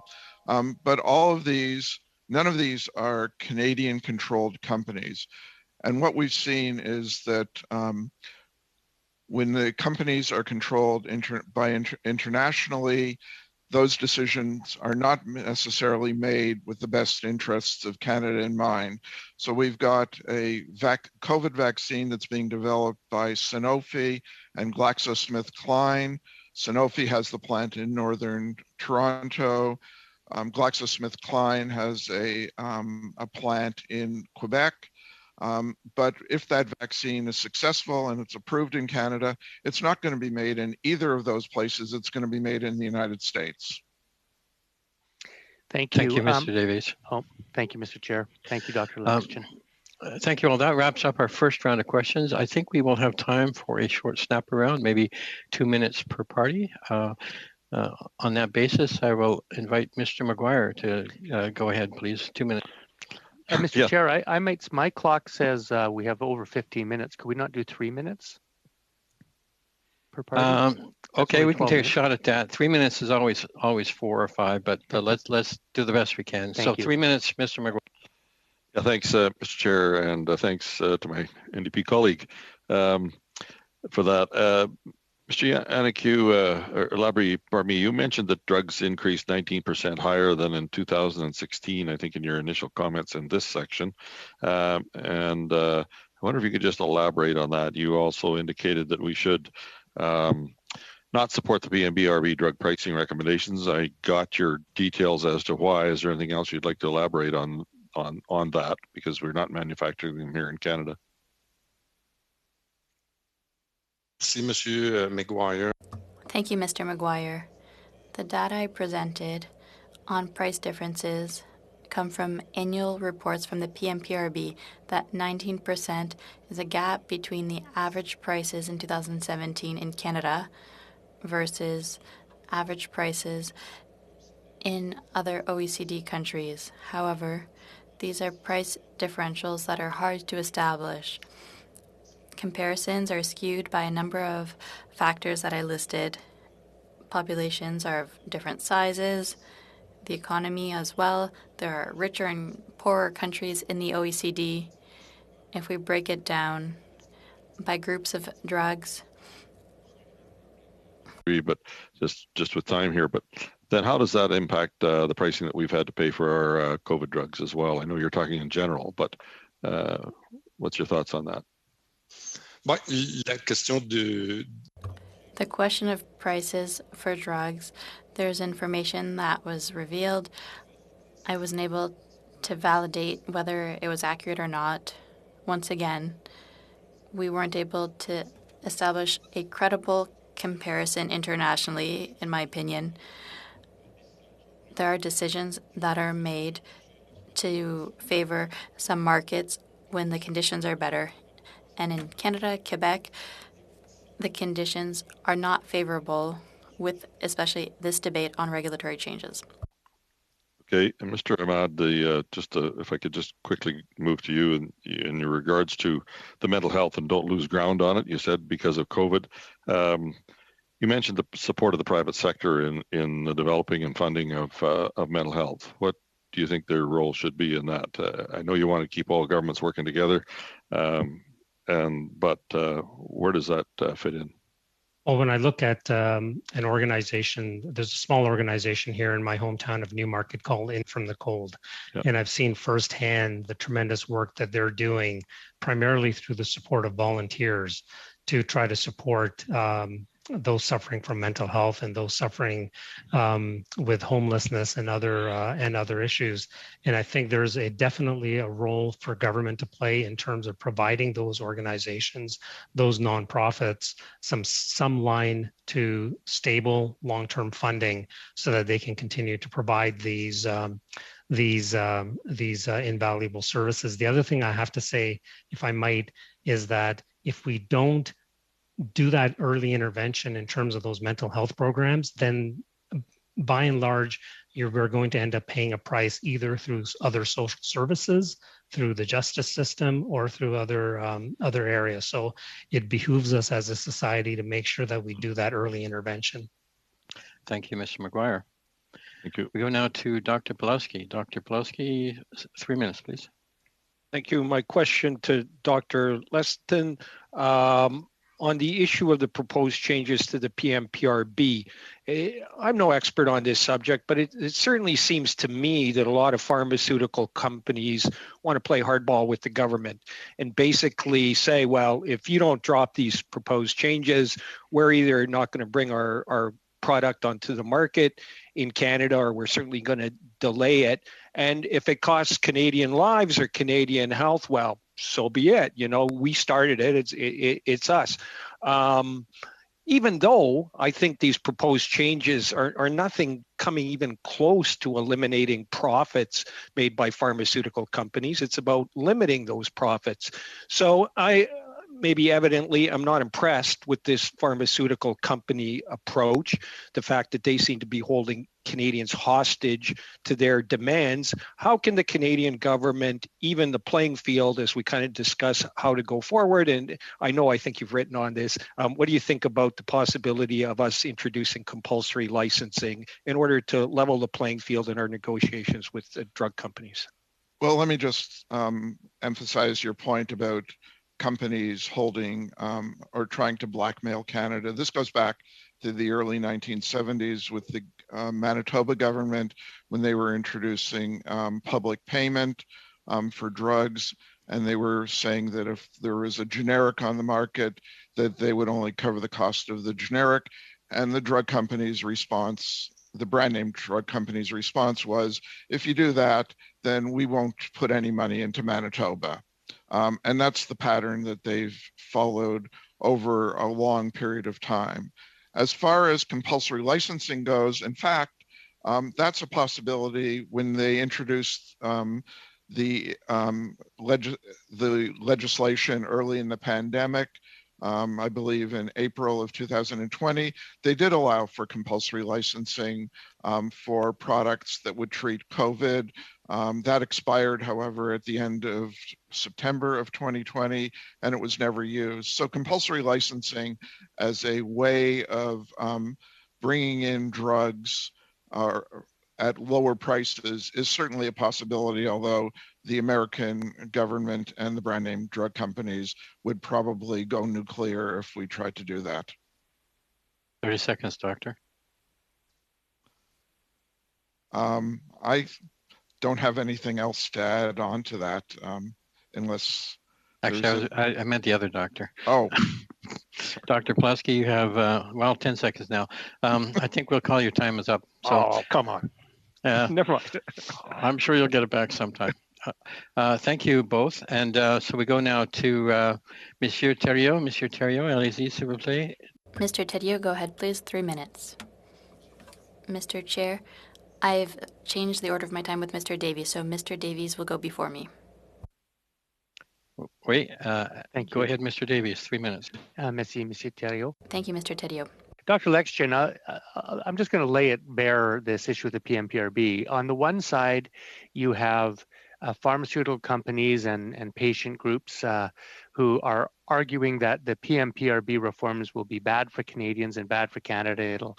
It'll reduce clinical trials. It'll hold up the introduction of innovative medicines to our market, etc.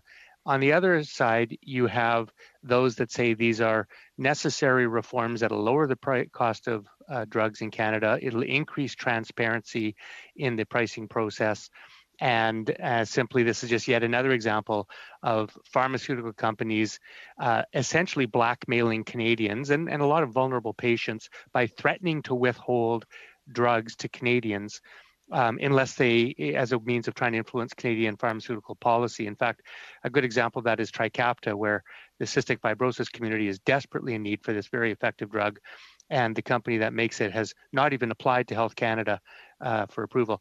What's your sense of this? Where do you come down on this issue? I think it's important to realize that some drugs are very important, and we should get those on the market. However, they don't necessarily have to come onto the market at the prices that are being demanded by the drug companies. So there's an independent organization in the United States that looks at cost effectiveness of medications and decides what is a reasonable price.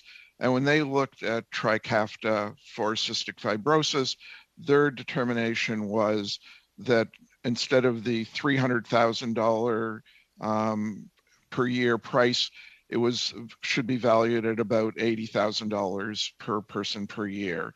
So the drug companies primarily are pricing drugs on the basis of desperation.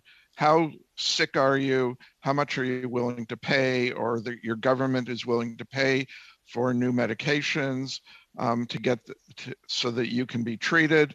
And that's the way that they price. You won't get a company asking $300,000 for a drug that will reduce the symptoms of a common cold from 7 days to 2 days, for instance, because nobody will pay that price. But on the other hand, if you've got a new cancer drug that you want to bring on the market and it will increase your lifespan by 3 to 6 months, people are willing to pay hundreds of thousands of dollars for that kind of product. Drug companies know it and are taking advantage. My last question is, Canada has contributed hundreds of millions of dollars towards vaccine development. We don't know the exact amount because there's a lack of transparency, but the terms of those grants have not been revealed. But we also don't know if there were any requirements about sharing any resulting intellectual property with the public who paid for that.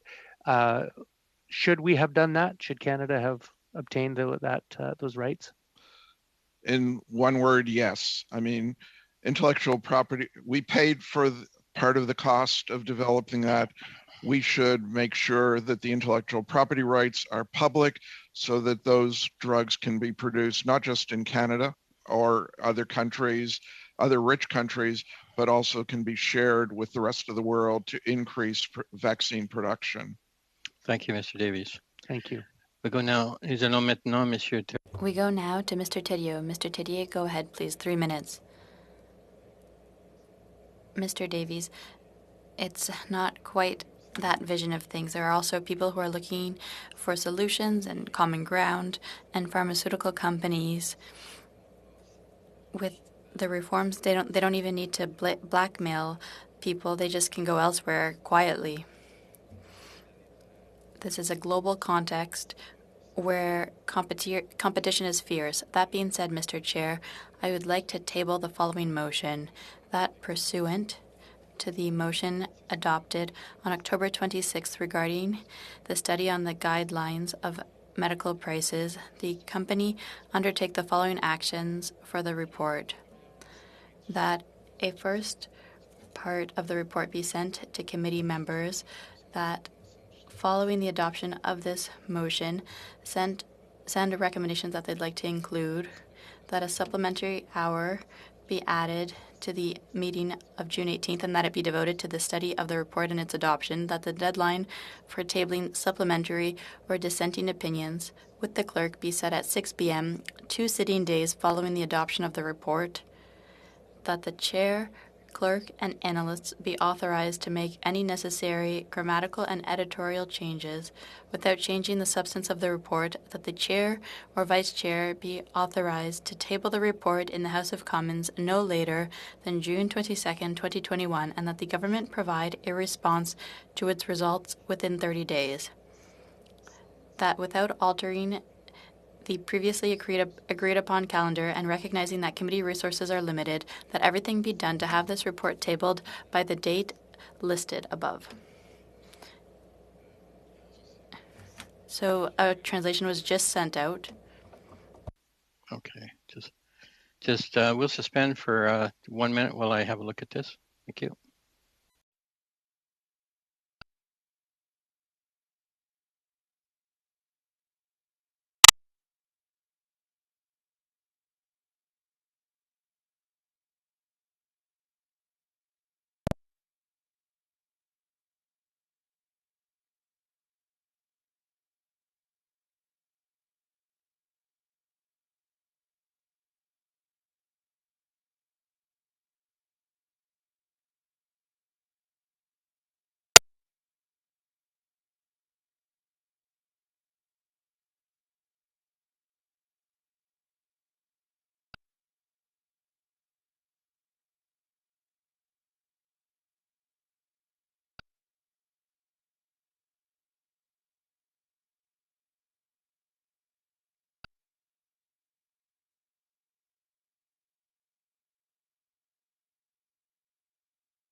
So the business before us at this time is the emergency situation facing Canadians in light of the COVID-19 pandemic.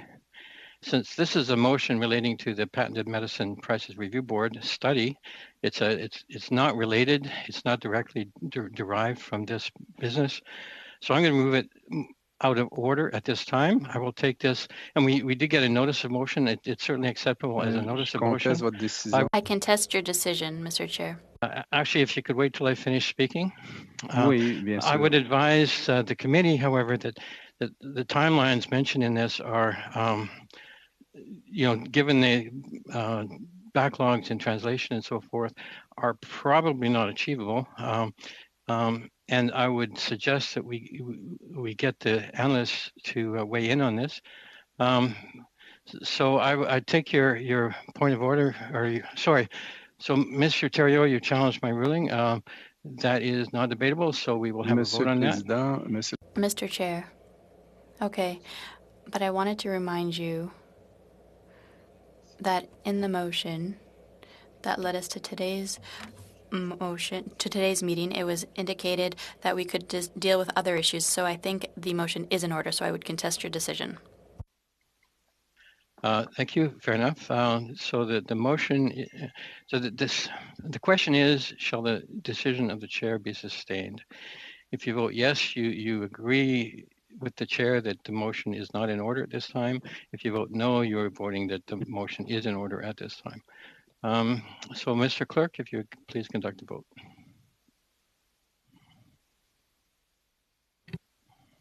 Ms. O'Connell?